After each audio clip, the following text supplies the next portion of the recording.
আজ আমার জন্মদিন। একদমই মনে ছিল না। সকালবেলা মা আমাকে উইশ করলো, ফোন দেখে আমি তো অবাক। আমি ভাবলাম যে কাকে উইশ করেছে, দেখলাম আমার জন্মদিন আজ। তারপর দেখলাম কত তারিখ, তারপর দেখে তো খুব খুশি হয়েছি। তারপর আমার হাজবেন্ড, আমার ভাই, আমার পাপা আমাকে এক এক করে সবাই উইশ করলো। খুব আনন্দ লাগছিল। এই জিনিসটা না বিয়ের আগে বেশি আনন্দ হতো, আর এখন ছেলে হয়ে গেছে তো এখন ছেলেকে নিয়ে যত চিন্তা।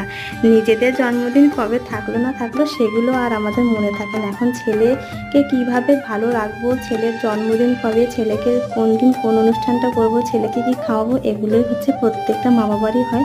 সেরকম আমারও হয়েছে। তো হয়েছে বলতে কি হয় এখনো।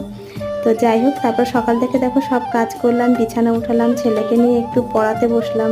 তারপর মাকে সবজি কেটে দিলাম। আজকে আমাদের দেখো রান্না হয়েছে শাপলা ফুলের বড়া, উচ্ছের তরকারি মাছ দিয়ে, আর হচ্ছে কাঁকড়ের তরকারি।